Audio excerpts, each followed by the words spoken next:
Hi everyone, this video is going to give a short overview of the analytical summary. The analytical summary is the option for the A-B level of the Unit 1 project. So you should have already written the academic summary for your draft. If you have decided to work on the higher grade level, that scholar level, then you're going to be revising your summary into an analytical summary, where you're going to be doing more than simply telling me what Vershawn Ashanti Young's article says.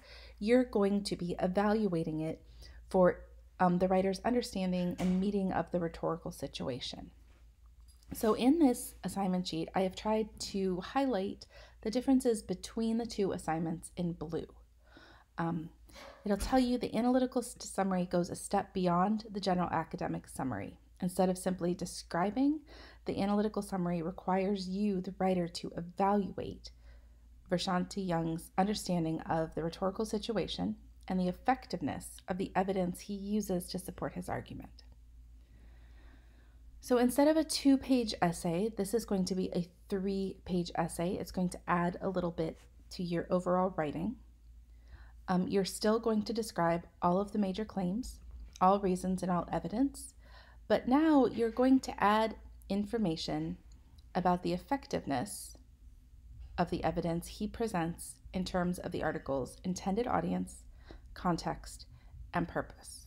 So you always want to be focusing on those 3 rhetorical points as you're evaluating the article. Just like the analytical summary, you still need to present the article's argument accurately. You still need to use consistent signal phrases and transitions, and it still needs to be a descriptive account of the article's argument. Your reader should not need to go back to the article to understand.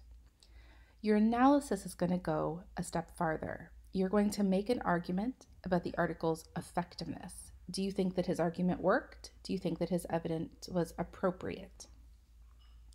You're going to show your analysis of the rhetorical situation. That is, you're going to do a little more to describe who the audience, what the context, and what the purpose was for Vershawn Ashanti Young's article. And you're going to show the relationship between the rhetorical situation and the writer's claims, reasons, and evidence. And the biggest way that you're going to do this is when you describe the evidence he uses to support the claim. You're going to explain how that evidence works successfully or doesn't work for the audience, the purpose, or the context.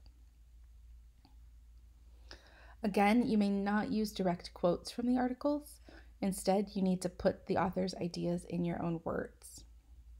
So there's a little bit more information here about what needs to go into the introduction paragraph.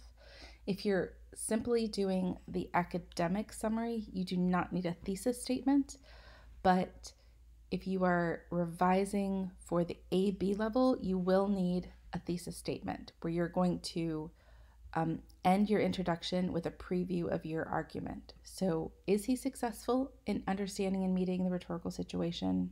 Is he not, and why?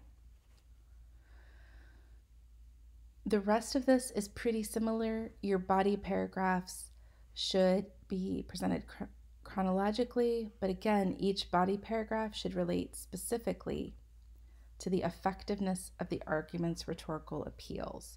So for instance, when he cites specific sources or specific theorists, who is that appealing to? Why is he using those specific citations?